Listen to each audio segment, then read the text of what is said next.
if you're travelling by train over the next few weeks, you could be affected by the rail strikes. And it's just one of the topics lots of you are understandably worried about, especially when it comes to getting your money back. And here to help you with them is a woman who takes on massive companies and wins. Consumer rights expert Helen Judney. Good morning, Helen. Good morning. Well, we've been talking about it just there, you know, all the rail strikes that are happening. Lots of questions coming in about consumer rights.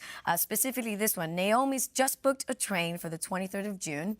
And since the strike has been announced, she's contacted the train provider and they say she can't get a refund for an advanced ticket. Should she complain? Well, at the moment, she's just got to wait and see if the train is actually cancelled. Once it's been announced that it's cancelled, then she can claim the full refund with no fee. She'll have to wait for that. But she could also consider contacting the provider because she may be able to use the ticket a day before or up to 2 days after, or even ask if she can go a different route or use a different provider. But that will be different with different companies, so it's always worth checking that as well. But what about consequential loss? Like if you've booked a hotel, for example, for that journey? Well, the law is a little bit more grey on that, because you could say under the Consumer Rights Act 2015 they're in breach of contract and it hasn't, the contract hasn't transpired.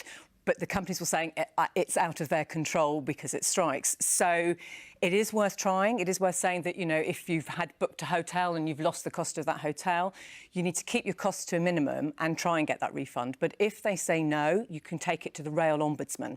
So the rail ombudsman is an impartial body.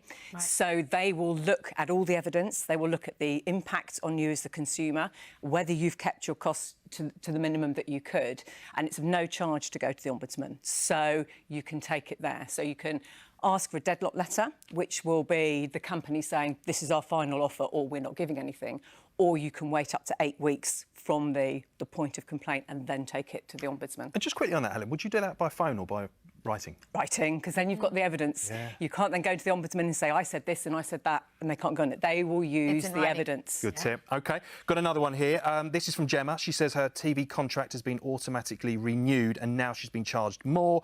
She wasn't given any warning. It's just been taken out of her bank. What, if anything, can she do? Well, there are the Ofcom rules. OK.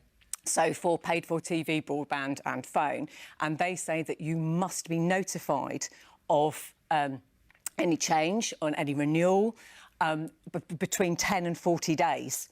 Oh. So if she's not had that notification, they're in breach of Ofcom rules. So she should write and complain. And again, if she doesn't get put back into the position that she was to make the choice, then she can take that to the communications ombudsman. So again, and the same rules apply about the ombudsman. Great tip, that one. Now, this one is interesting because this has happened to me. Now, Jane wrote in to say she ordered something online and discovered afterwards that it was imported from very far away. It arrived in poor quality and it didn't look like what it looked like on the website. She's trying to get her £40 back but hasn't had any luck. Any advice?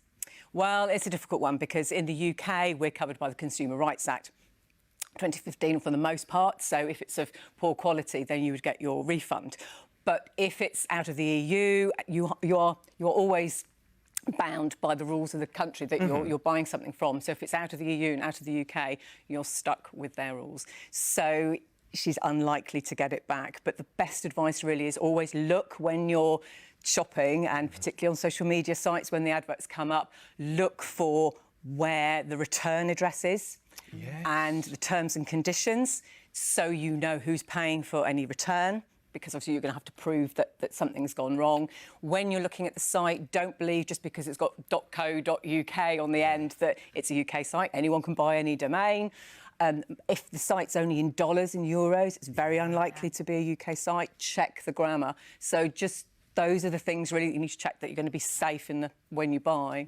Little things, right, that can really... The return address just landed with me. Exactly. Brilliant. Thank you so much, Helen. Such helpful information, really.